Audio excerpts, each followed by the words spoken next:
Esto es Por eso estamos como estamos, un podcast donde hablamos de temas serios con un poco de sentido del humor. Mi nombre es Ricardo del Búfalo, yo soy su conductor y grabo desde Caracas, Venezuela. Este es un podcast producido por Paradiso Entertainment. Hoy tenemos un episodio de política. Hablamos con Paola Bautista de Alemán. Ella es política y estudiosa de la política, doctora en ciencias políticas y comunicadora social de profesión, así que vamos a entender lo que quiere decir, porque a la mayoría de los politólogos no se les entiende.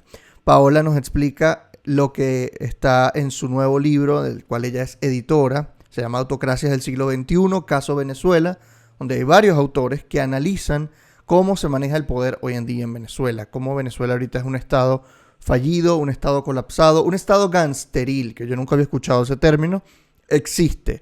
Y Venezuela, según ella, es un estado gangsteril.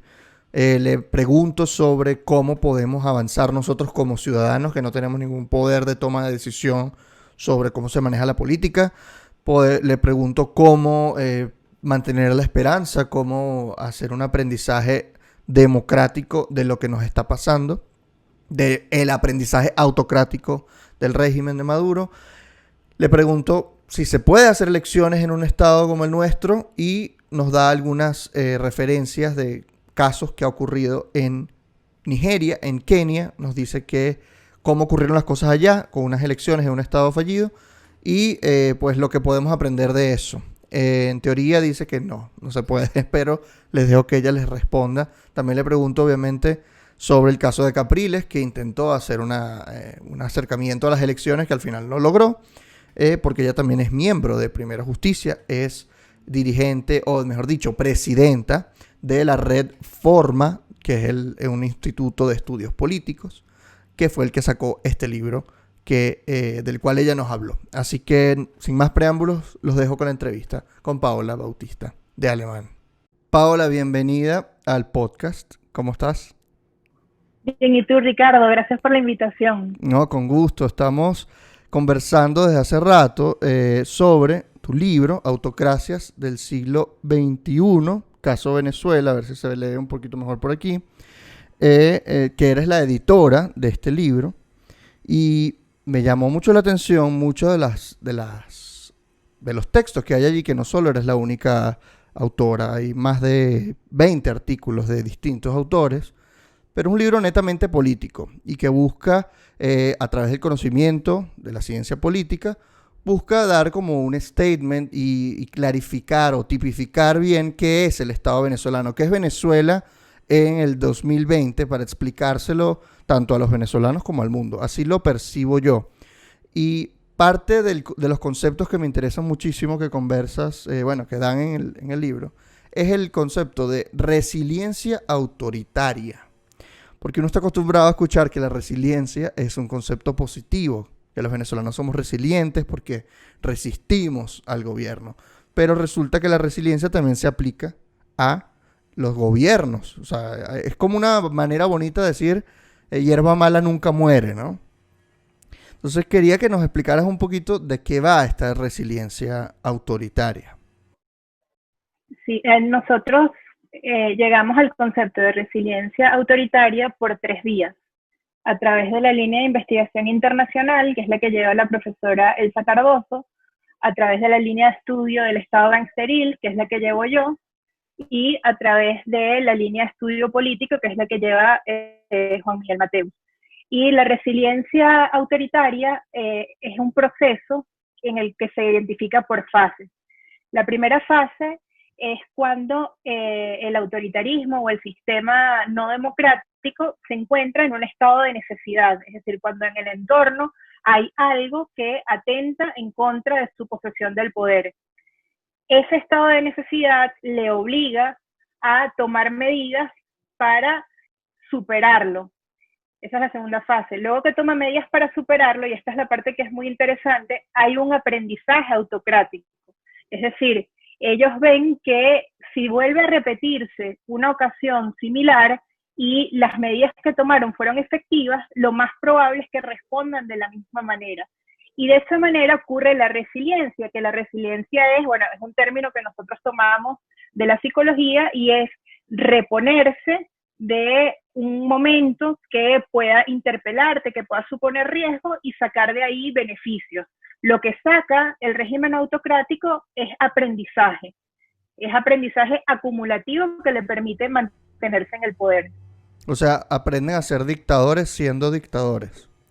Es como una... Exactamente. Y hay transferencia. Eso es lo que advirtió la profesora Cardoso, que hay transferencia de aprendizaje autocrático. Cuando vemos la respuesta que hace, por ejemplo, el traslado de mecanismos represivos cubanos a Venezuela, esa es una suerte de cooperación autocrática. La forma en que estados o países que sufren sanciones se ponen de acuerdo para superar esas sanciones. Ahí hay aprendizaje autocrático de cómo superar las herramientas de lucha democrática que tiene Occidente.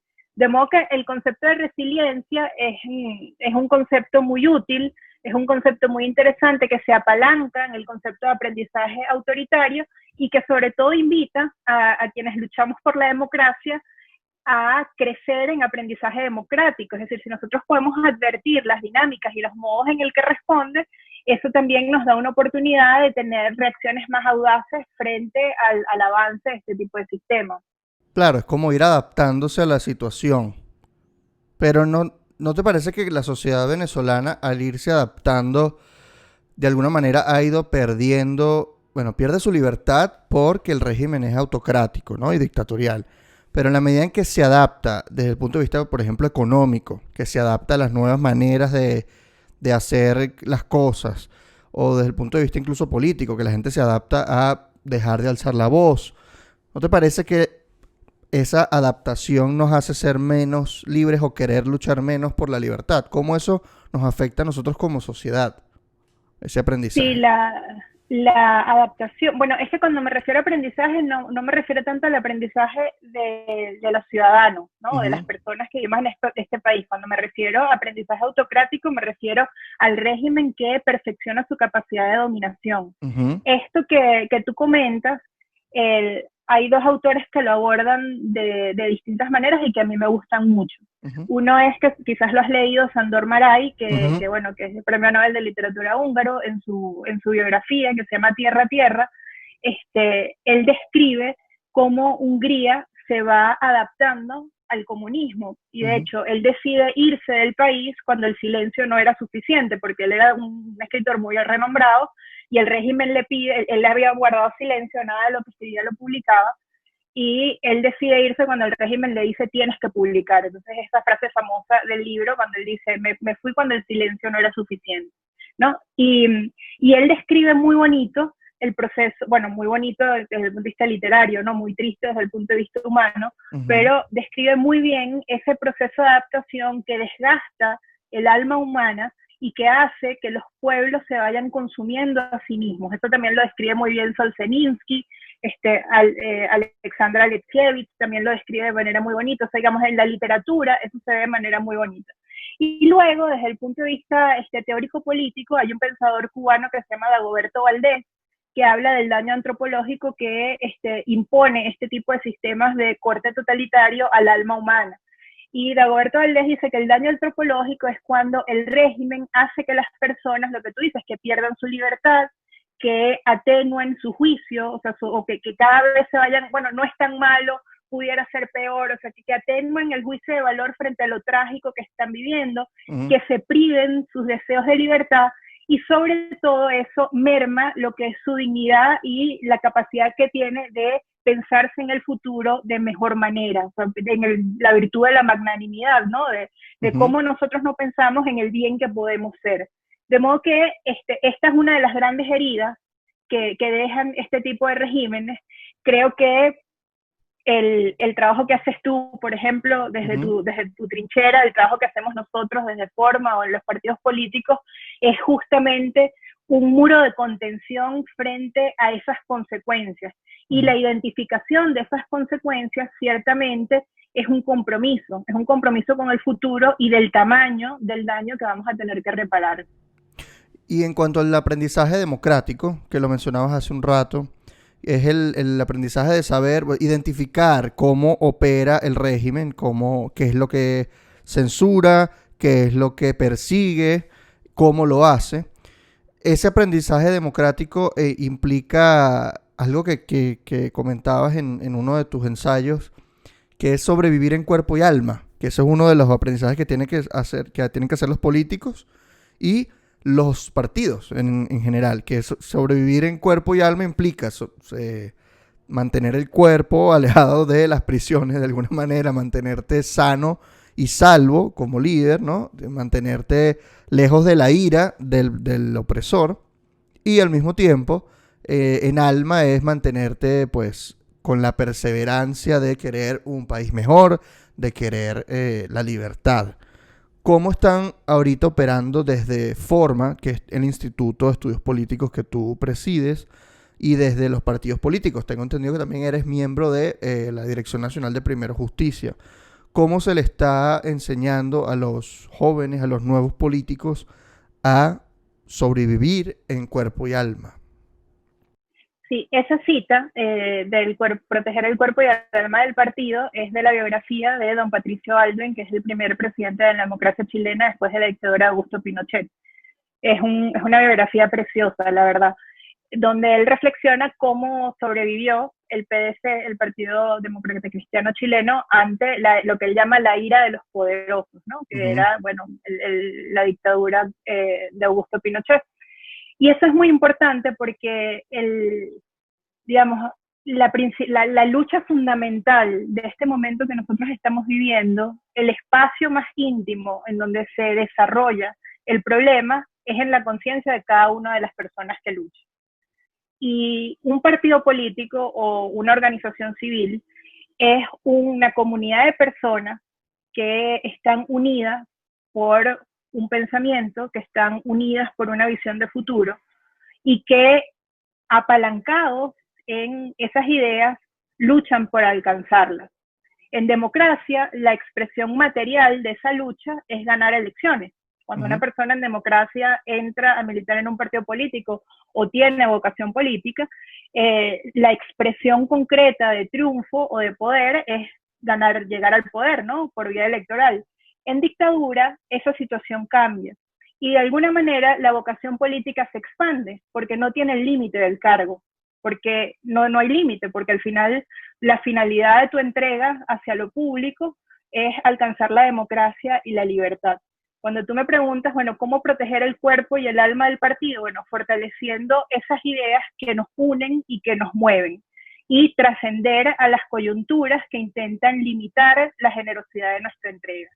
En el caso concreto de Primero Justicia, tenemos un trabajo de formación tanto con la militancia, con el liderazgo, muy importante para justamente darle sentido a las exigencias y a las demandas que impone este entorno.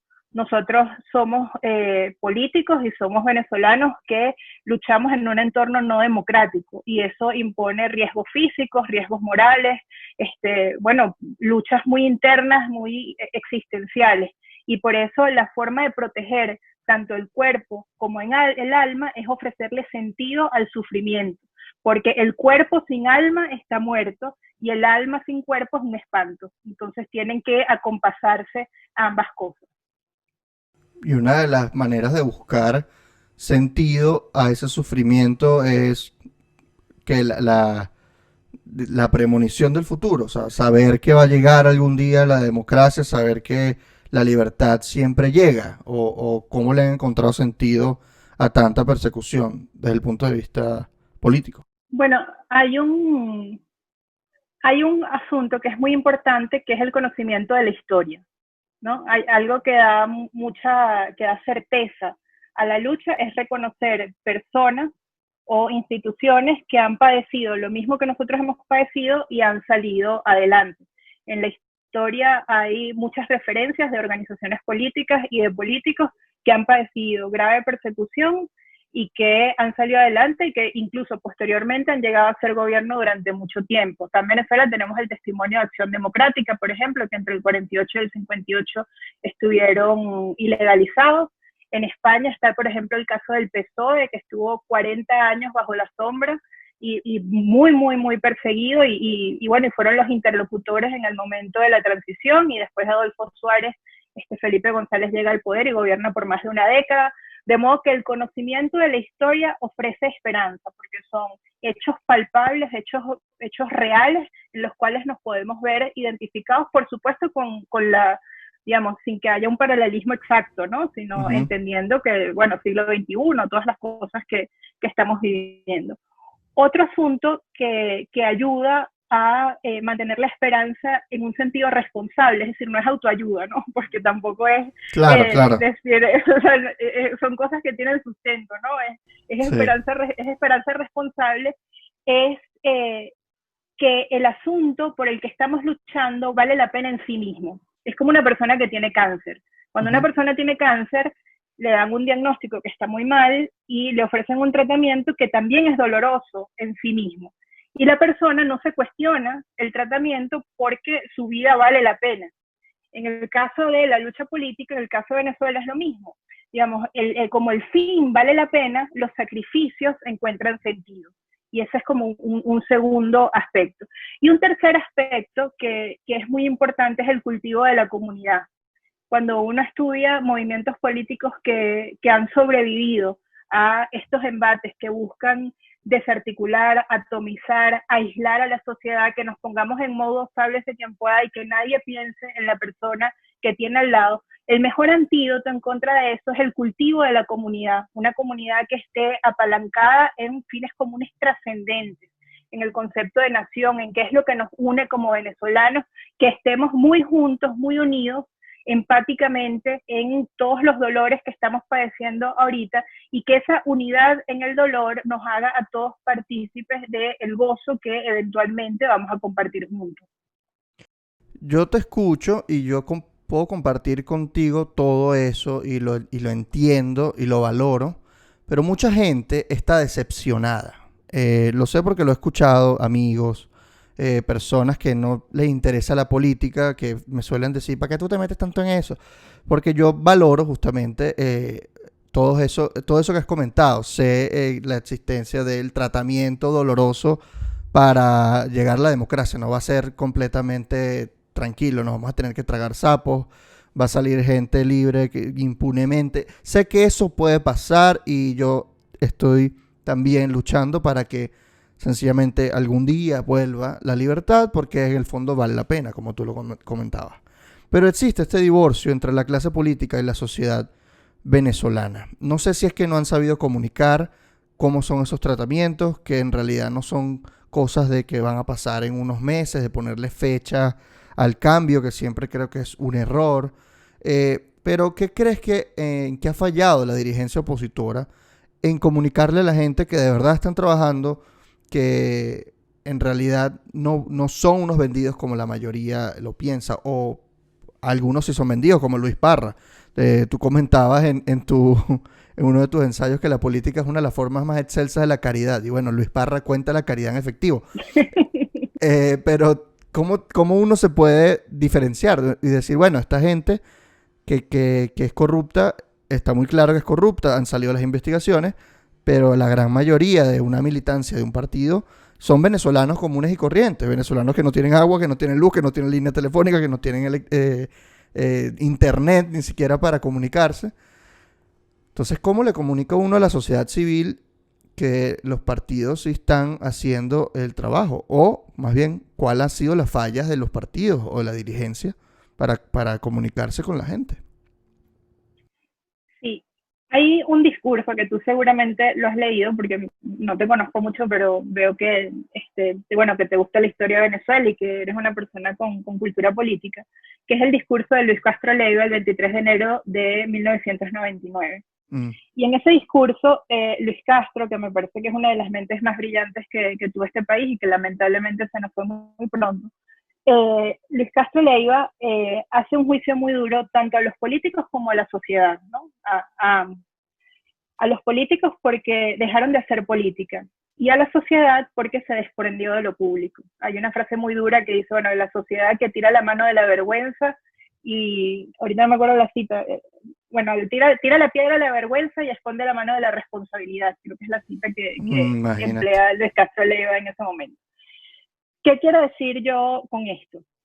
Que los políticos representamos lo que es la sociedad.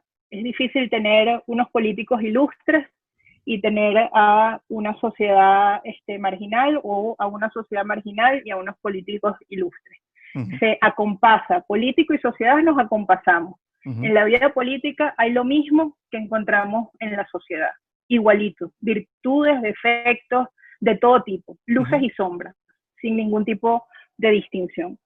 Luego, sí me parece que muchas veces los venezolanos somos excesivamente duros con nosotros mismos. No hablo como política, sino como venezolanos.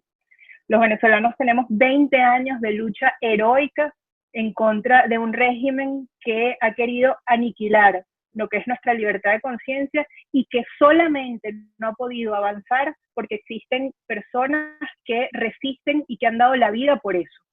Y han sido 20 años. O sea, lo que la Revolución Cubana le tomó menos de 5 años, estos señores no han podido en 20. Entonces creo que eso es, bueno, que lo tenemos que asumir, ¿no? Que no es solamente que nosotros hemos cometido errores, sino que el monstruo autocrático que nos tocó enfrentar, el que describimos en el libro, ese monstruo autocrático es un monstruo muy difícil, perfeccionado, que cuenta con el apoyo de todas las autocracias del mundo y que se enfrenta a nosotros, que somos ciudadanos, que nadie nos enseñó cómo enfrentar a este monstruo, y que hemos ido aprendiendo y dejando la sangre en el camino, literalmente. Entonces, ¿qué quiero? Si nosotros queremos acercarnos a la sociedad, y si la sociedad se deja atender y se deja acercar por los políticos, ¿qué es lo primero que tenemos que dar? Testimonio fiel y lucha moral, sin duda alguna. O sea, ¿cómo un ciudadano no se conmueve ante el asesinato vil de Fernando Albán, que esta semana cumple 2 años de asesinado? ¿Cómo la sociedad no se conmueve ante el asesinato vil del capitán Rafael Acosta Arévalo, que fue torturado y murió frente al juez que le debía dar justicia, y no le dio justicia, sino que lo mandó para su casa muerto? Entonces, digamos, la sociedad venezolana también es como la poesía de La hilandera, de Andrés Eloy, ¿no? Ante tanto dolor, teja mi hilandera una venda que no pueda ver nada. Y luego, cuando se desprenden las lágrimas, puede ver las verdes praderas, ¿no? Entonces, yo creo que la sociedad venezolana, y se comprende esa situación, porque muchas veces uno mismo que está en política, uno dice, bueno, ya no quiero ver más, es mucho dolor, es mucha maldad, es muy doloroso, pero la única manera de que podamos superar este episodio siendo mejores es dejarnos conmover por el dolor ajeno y ver con responsabilidad los errores que se han cometido, tratar de enmendar ese camino y juntos trabajar hacia adelante, porque, digamos, emitiendo juicios dicotómicos, ¿no? O sea, como de blanco o negro, pues la realidad no es así, la realidad es muchísimo más compleja, y te repito, no existe sociedad buena, políticos malos o políticos extraordinarios y sociedad mala. Al final está el concepto de representación, los políticos representamos a la sociedad. Paola, pasemos un momento a otro de los temas que conversas, que tratas en el libro, que es el Estado fallido, y que tú has llamado Estado gangsteril, y más que un Estado fallido, es un Estado colapsado. Aquí tengo las características del Estado fallido que tú utilizas en el libro, que son las de Robert Rothberg, pero trata de explicarnos en pocas palabras, o de una manera lo más sencilla posible, qué es un Estado gangsteril. Porque has decidido llamar a esto, es un estado donde el ministro de Defensa es el padrino. Entonces puede darse alguna idea de que es un estado gangsteril, pero ¿por qué? Porque esa asociación con lo mafioso. Sí, bueno, hay numerosos estudios de la relación entre el Estado venezolano y el crimen organizado. Cuando me aproximé a ese fenómeno, una de las cosas que quería investigar era cuál era la implicación política, ¿no? de esta realidad. Hay muchos estudios y estudios fabulosos. Por ejemplo, Transparencia Internacional tiene unas cosas extraordinarias sobre el tema de la gran corrupción. Y son estudios, bueno, que de hecho yo los uso mucho como fuente, porque la verdad es que no tiene sentido investigar uno por su parte si ya hay estudios previos Sí, que están tan bien logrados, ¿no? los dos elementos de la gran corrupción, ¿no? Que incluye Exacto. lo civil militar, lo cívico-militar y todo este tipo de grandes rasgos que explican la corrupción en Venezuela. Claro, entonces nuestra pregunta era, bueno, ¿cómo influye esto en la dinámica política? ¿O qué dinámica política hace posible que esto se dé, ¿no? Ujú. Y así llegamos al estado, concepto de estado gangsteril, que es una profesora de la Universidad de Oklahoma que se llama Catherine Hirschfeld.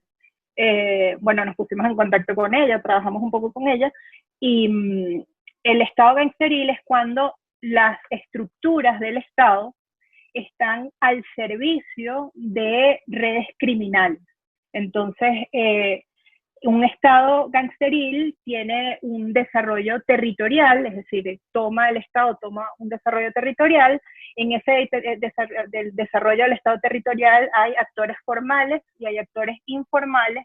Hay actores formales que son los ministros, personas que forman parte del tren de gobierno, y Ujú. actores informales que son las alianzas que se hacen con grupos irregulares, ELN, FARC, colectivos, dependiendo de cada estado del país. Hay presencias de unos o hay presencias de otros o hay presencia de todos, ¿no? Porque también han logrado expandirse de manera muy libre en todo el territorio nacional. La dinámica económica de este tipo de estados que está al servicio del desarrollo de actividades ilícitas es una dinámica muy corrosiva, es una dinámica que tiende a agotar los recursos, por eso es muy propio de países con economías extractivas, ¿no? En el Ujú. caso África. Entonces, por ejemplo, se acaba el petróleo porque lo destruyen, porque se lo roban tal, se van para el oro, se acaba el oro, se van para la droga, se acaba la droga, son como la marabunta, o sea, la marabunta Ujú. que va avanzando y se va comiendo los Son un recursos, y salitre, pues. como no, sí, y entonces como no hay límites de ningún tipo, porque no hay leyes, porque no hay, sí, no hay leyes que protejan el ambiente, no hay leyes que protejan a las personas, ¿no? Como no hay nada, como es la ley de la jungla, ¿no? Ujú. Hay un autor que dice eso, ¿no? Que es la ley de la jungla. Entonces termina eliminando las capacidades del Estado en materia de bienes y servicios. Por eso tenemos un Estado colapsado. Y se genera un círculo vicioso. Porque la pregunta es, bueno, ¿cómo Venezuela, que había tenido 40 años de democracia, que en teoría tenía cierto desarrollo institucional, y bueno, pero cómo Venezuela llegó a esto? Bueno, llegó porque hubo un proceso de desmantelamiento del Estado en 1999, cuando hubo este harakiri democrático que todos nos hicimos, bueno, yo no, porque yo no votaba en ese momento, pero Ujú. cuando se votó y se dijo que la Constitución del 61 no, entonces la del 99 sí, ese momento de la Constitución del 99, cuando decidimos asesinar la democracia, significó un proceso de debilidad estatal que inició un círculo vicioso que nos llevó al momento que estamos ahorita. La debilidad estatal dio paso a la inestabilidad política dio paso al colapso, el colapso da paso a la renovación del Estado gangsteril, y ahí es donde entra la variable de resiliencia asociada al Estado gangsteril. El Estado Ujú. gangsteril va subiendo sobre las ruinas de las cosas que va destruyendo. Entonces, bueno, en el caso venezolano tenemos un caso muy particular de Estado gangsteril, quizás es el primero del mundo porque es entrópico. Nació desde el De propio adentro Estado por hacia motivos afuera. de adentro hacia afuera por motivos políticos. En 2002, Hugo Chávez, después del vacío de poder o golpe de Estado, dependiendo del que esté oyendo y lo que quiera oír, en ese momento, en ese momento Hugo Chávez se dio cuenta que el desmantelamiento estatal oficial que había iniciado en 1999 no había logrado detener la inercia institucional que venía de la democracia inaugurada en 1958, y por lo tanto se alía de manera formal con grupos irregulares y empieza el desmontaje de la Fuerza Armada Nacional, teniendo lamentablemente el saldo que tenemos ahorita, que es una Fuerza Nacional, una Fuerza Armada Nacional que está, bueno, completamente, bueno, penetrada y con unas situaciones internas muy complejas. Aquí tú, las 10 características que mencionaba hace rato, te las voy a nombrar brevemente para que quizás nos deje algunas luces sobre esto, ¿no? Las características del Estado fallido, según Rothberg, son violencia, incapacidad para controlar las fronteras, incapacidad para controlar la seguridad personal, opresión política y militar, violencia criminal, deberes subsidiarios del Estado, erosión democrática, deterioro grave de la infraestructura del país, privatización por vía de facto de la salud y la educación, predominio de la corrupción administrativa y surgimiento de redes cleptocráticas, ¿no? Que es como el poder de los malandros. La novena me pareció como curiosa, la privatización por vía de facto de la salud y la educación, porque eso no ha ocurrido. Sí, lo que parece que ha ocurrido es como una privatización del Estado. O sea, todas las empresas públicas las manejan como si fuesen ellos los dueños. Pasa con PDVSA, pasa con todas las demás, ¿no? A ver si nos puedes explicar un poquito cómo se asocian estas características de Estado fallido con nosotros. Hay unas que son muy evidentes, como la violencia criminal y la erosión democrática y la corrupción, pero hay otras que quizá no sean a Bueno, simple vista sí, relacionadas. de Rothberg hay una cosa que es muy interesante, que él distingue dos tipos de estado fallido. Hay un estado fallido que deriva o es consecuencia de violencias tribales, de conflictos internos, de guerras civiles, ¿no? Generalmente bueno, en el En continente África. africano, exactamente. Y luego hay otro tipo de estado fallido que responde a sistemas autocráticos de corte totalitario cuya finalidad fundamental es el sostenimiento del poder y que logran dominar el colapso a partir de las capacidades coercitivas del Estado que sí están en plenitud, ¿no? Están aplicadas de manera muy eficiente. Cuando hablabas de la educación y la salud, es algo, bueno, ahorita en tiempos de pandemia, pues conviene profundizar en eso y es sumamente doloroso. Mm. En el caso venezolano, la educación pública casi no existe. De hecho, el lunes tuvimos el Día Internacional del Docente y hubo unas protestas muy importantes a nivel nacional. La educación pública casi no existe. Los niños que van al colegio, a colegios públicos, en esta situación de pandemia, sencillamente no pueden estudiar, porque para estudiar necesitas una infraestructura tecnológica que en los hogares más humildes, bueno, que en la clase media cuesta, imagínense en los hogares más humildes de este país, ¿no? Ujú. Entonces son niños que no, entonces la educación que funciona es una educación que de algún modo es privada, bien sea porque la pagan los papás o porque pertenece a labores subsidiarias de organizaciones civiles, Fe y Alegría, Ujú. bueno, OSCASI, distintos colegios que atienden este tipo de organizaciones.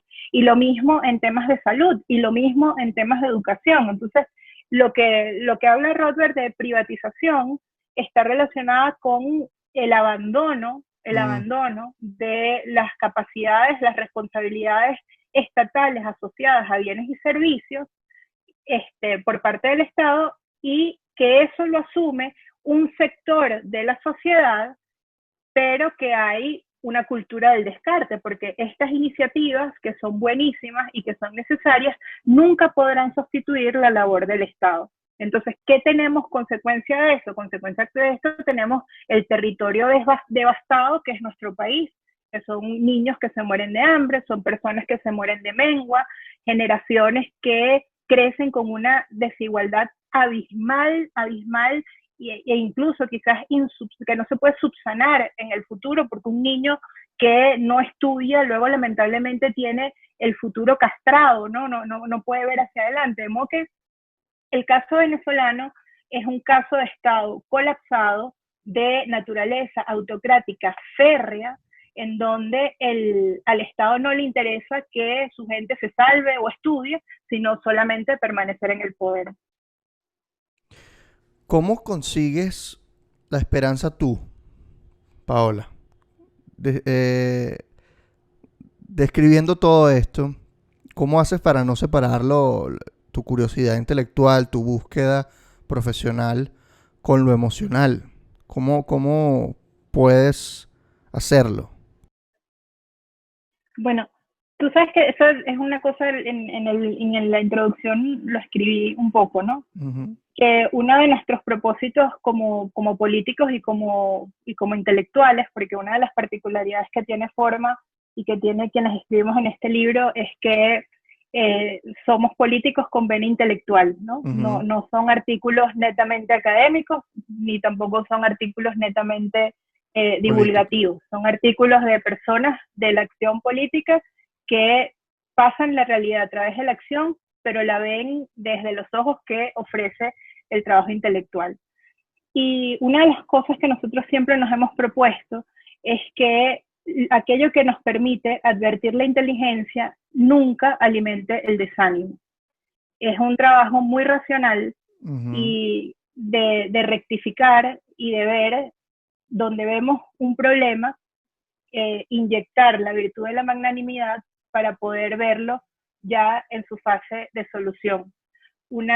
Recorriendo el país, a mí me pasó una vez que fui a Puerto Ordaz con el partido y nos estaban dando un tour por la ciudad, yo nunca había ido a Puerto Ordaz, y la persona que nos daba el tour, o sea, que nos mostraba la ciudad, era como un tour de la nostalgia, ¿no? Porque íbamos en el carro y decía, aquí quedaba esto, aquí quedaba lo otro, aquí eran puras ruinas, pero en su cabeza lo que me estaba mostrando era la memoria.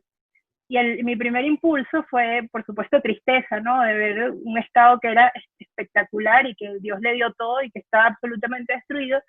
Y después, bueno, racionalmente rectifiqué y dije, bueno, si allá ve la nostalgia, que nosotros podamos ver el futuro, ¿no? Y ver que esto que está destruido, nosotros lo vamos a poder acomodar y lo vamos a ver en plenitud. Entonces, creo que el trabajo de la esperanza no se puede dejar al azar. El crecimiento de la esperanza debe ser un crecimiento voluntario, responsable y apalancado en la acción.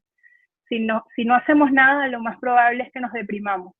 Claro. Y creo que el mejor antídoto es rectificar en la esperanza, poder ver en las ruinas la plenitud futura y siempre, siempre, siempre entender que vale la pena porque tiene sentido en sí mismo. La verdad es que la vocación, este llamado al servicio de lo público, solamente lo puedo desarrollar en este país, no lo puedo desarrollar en otro. En otro pudiera ser profesora o pudiera seguir escribiendo, Claro. pero digamos que aquí es donde está pasando la cosa. Hay un musical muy bueno, no sé si lo has visto, que se llama Hamilton. Ajá, no lo he visto, pero lo tengo pendiente. No, pero lo tienes que ver. Es como el soundtrack de aquí de mi casa. O sea, lo escuchamos todo el día. Es muy cómico. A los niñitos les encanta, es buenísimo, es muy chévere. Y hay una canción, bueno, todas las canciones son buenísimas. A mí me encanta Lin Miranda, es lo máximo. Pero hay una canción en concreto en donde están hablando de la Revolución Americana y él dice, estoy en Nueva York, bueno, Nueva York en ese momento estaba asediado, o sea, era todo, bueno, como decir la independencia, ¿no? Y él dice, estamos en el lugar en donde tenemos que estar, o sea, esto está pasando aquí y ahora, y tenemos que actuar. Entonces, claro, cuando uno ve Caracas ahorita, o Venezuela entera, no solamente Caracas, Venezuela entera, uno dice, bueno, es difícil, es doloroso, es complejo, pero es el aquí y es el ahora, y es lo que nos ha tocado, y hay que llenarse de fuerzas para salir adelante, encontrar refugios de esperanza muy íntimos de tu familia, pero yo sí creo que se puede y que lo vamos a lograr, la verdad. Yo, o sea, dentro de todo este diagnóstico terrible, creo que no estamos en fase terminal. Bueno, en fase pero 4. digo que es bueno bueno, lo primero es que los países nunca se mueren, eso es una buena noticia. O sea, lo peor que puede pasar es que nos dividamos territorialmente, como los países, los balcánicos. Pero a los maracuchos nos voy muy bien. Reclamo. No, claro, tienen costa, tienen lago, tienen petróleo, no. Lo tenemos todo. Yo reclamo mi nacionalidad y me voy para allá a luchar por mi tierra. Pero yo sí creo que los venezolanos tenemos mucho para trabajar y para superar con sentido, lo que te digo, con sentido responsable. Una de las cosas muy buenas que yo creo que ha pasado en estos últimos 20 años es que nosotros nos hemos despojado de la cultura del operativo. Aquí hay gente que trabaja y le da y sigue, bueno, Forma tiene 18 años. Nosotros para sacar nuestro primer libro trabajamos 18 años. O sea, imagínate tú. Este es el primer libro, ¿no? Este es nuestro primer libro como organización, sí, o sea, yo tengo otros libros, pero digo, este es nuestro primer libro como organización. Entonces trabajamos 18 años, eso, yo siempre pienso que si José Ignacio Cabrujas nos viera, se ríe, o sea, yo creo que él nunca pensó que nosotros hubiésemos podido superar la cultura del operativo.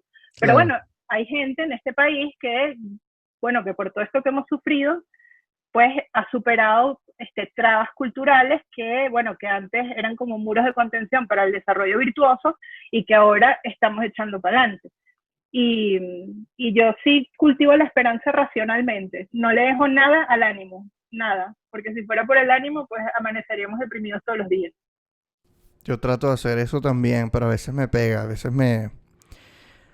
veces el ánimo te atrapa. Pero hay otro tema que ya para ir concluyendo quiero comentar contigo, que es el tema de las elecciones en un entorno, en un estado gangsteril o colapsado, en el estado fallido, ¿no? Este año de elecciones y comentas en el artículo que ha habido algunas experiencias de elecciones en estados fallidos y no les ha ido bien. Mencionas el caso de Kenia y de Nigeria. No sé si nos puedes comentar un poquito qué fue lo que salió mal allá de celebrar una elección en un estado fallido, sin que hayan cambiado los opresores, ¿no? Sí, la clave de elección, o sea, la clave no, la gran pregunta de democratización y Estado fallido es qué debe ocurrir primero, si la elección o la restitución de las funciones del Estado. Entonces, ha habido distintas experiencias. Las experiencias que tú mencionas, la de Kenia y la de Nigeria, se hicieron las elecciones antes de la restitución de las funciones del Estado. Y en ambos casos, eso se tradujo en episodios graves de violencia y en reequilibramiento autocrático, es decir, no se abrieron las puertas hacia la democracia, no fueron una oportunidad para avanzar hacia la libertad. Y eso tiene una razón de ser, y es que, bueno, ya en términos politológicos, que a mí me chocan un poquito, pero vamos a usarlos, no es lo mismo un autoritarismo competitivo fuimos Venezuela en el 2015, ya nosotros fuimos eso, ¿no? Un autoritarismo competitivo en 2015. Es decir, que hay muy pocas condiciones de competitividad, por eso se llama competitivo, de competitividad electoral, pero si la oposición cumple con 4 condiciones, que es unidad, comunicación, apoyo internacional y capacidad de observación de resultados, si se cumple con esas 4 cosas, tú puedes llegar hacia la democracia. Una cosa es eso, el autoritarismo competitivo, y otra cosa muy distinta es un autoritarismo cerrado o un autoritarismo hegemónico. Son dos cosas totalmente distintas, no se pueden evaluar y medir igual.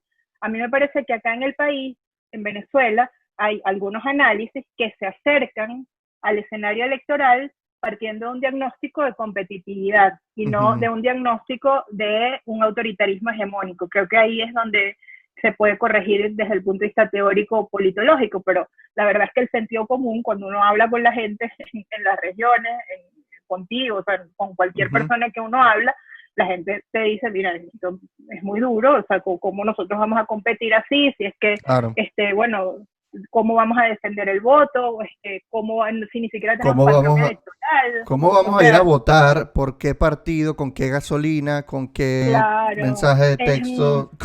o ¿Con sea, qué digamos, línea llama a la persona para, o claro, sea, lo no que hay. si no es en el de celular, ¿no? O sea, lo que te quiero decir con esto es que puede haber toda una explicación politológica, coalición dominante, todos estos términos super ultra top que los manejo y chévere y que ayuda a describir la realidad. Y ese mismo diagnóstico está en el país cuando tú lo recorres, cuando tú hablas con la gente, cuando hablas con los testigos. Lo que sí hay es una realidad urgente y es que necesitamos rescatar el voto. Eso es una realidad urgente y necesaria. El venezolano quiere votar, el venezolano se emociona cuando piensa que puede votar. Es la forma de hacer política que tiene en su ADN democrático. Cuando no hay cosa más conmovedora, o por lo menos para mí, absolutamente conmovedora, que las tomas de la elección de diciembre de 1958.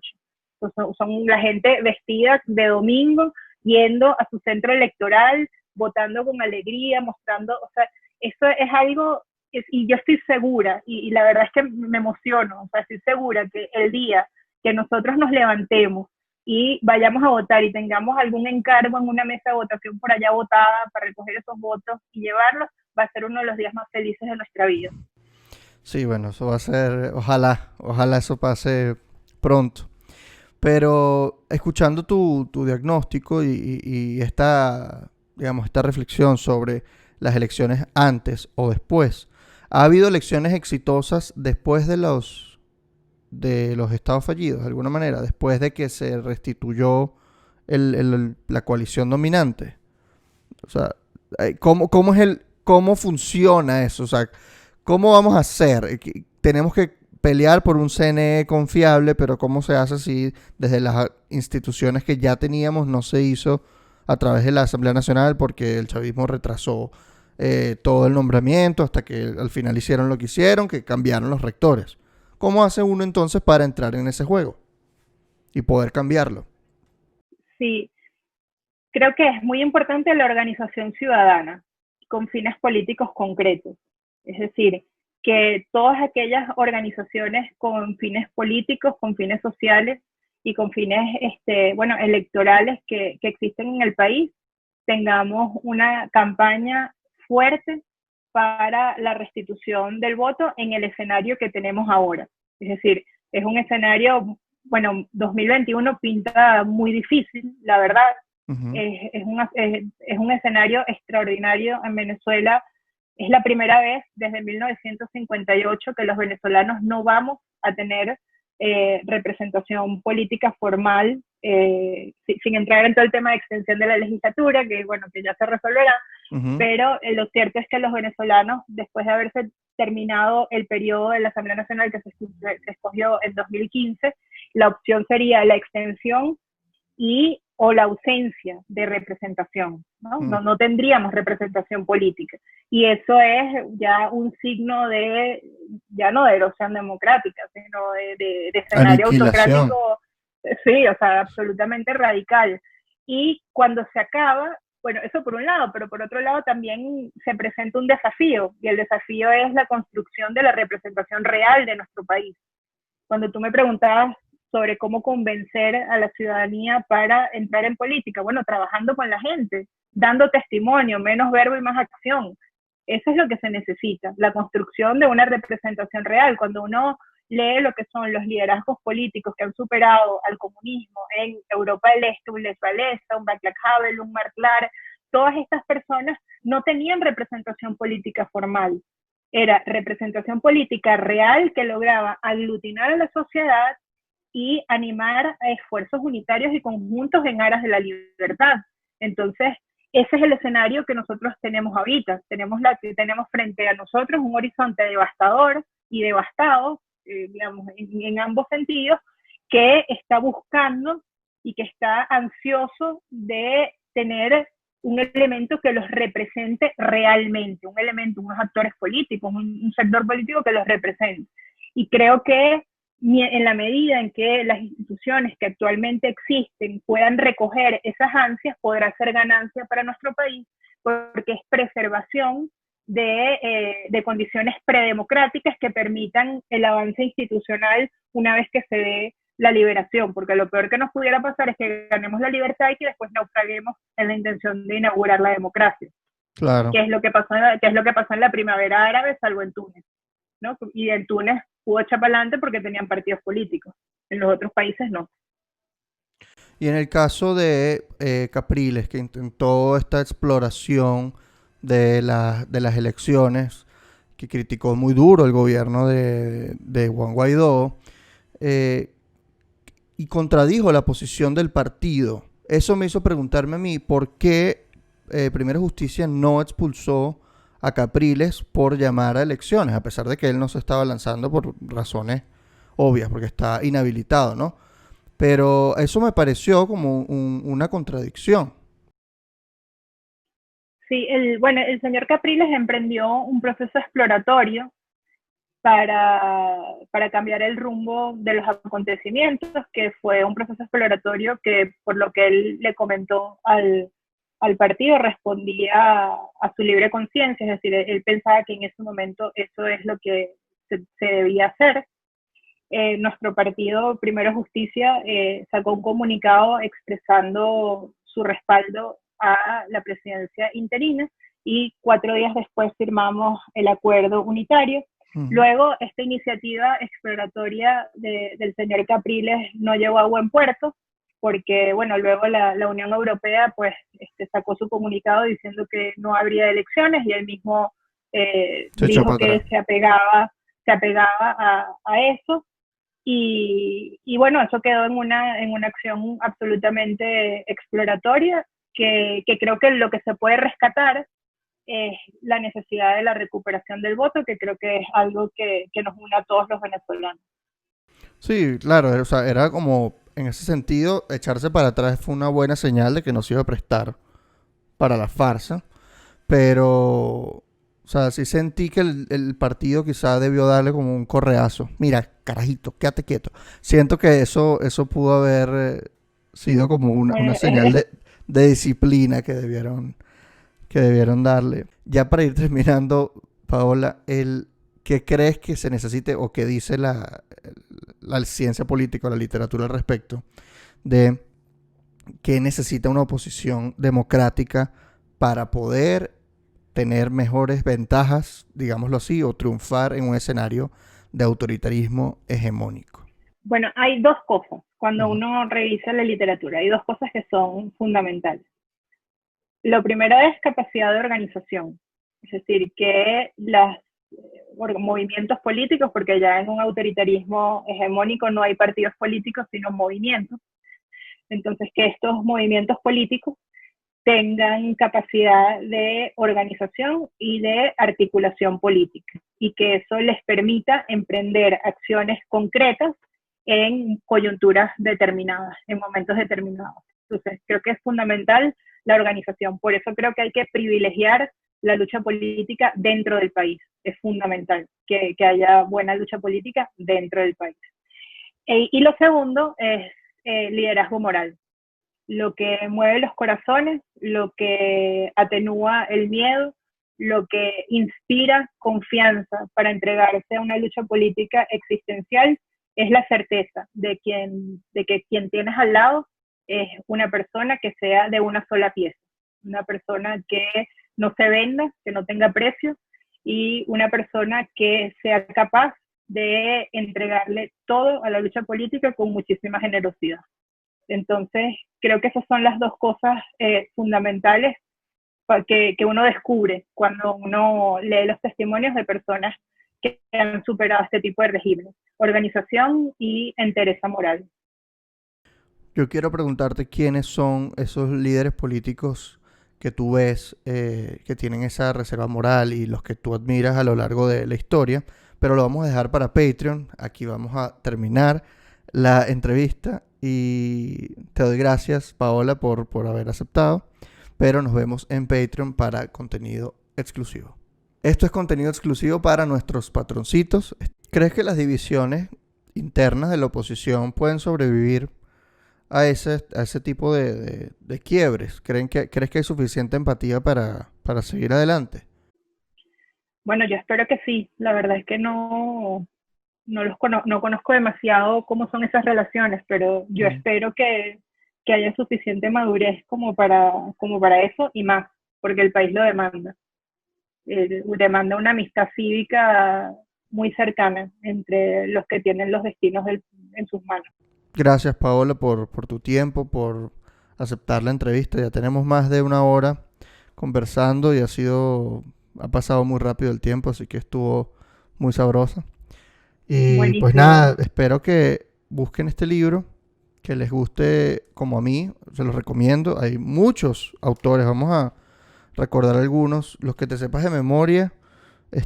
Los puedes ir diciendo, está Eduardo Pérez, Juan Miguel Mateus, que es diputado, Pedro Pablo Peñalosa, Paula Bautista de Alemán, me han dicho que escribe bien.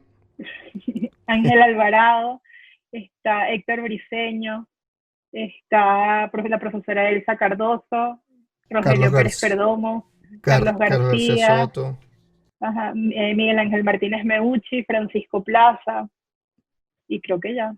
Sí, sí, hablan de totalitarismo, hablan de justicia transformadora para Venezuela, perspectivas político-electorales para un Estado gangsteril. Es un libro de actualidad con profundidad.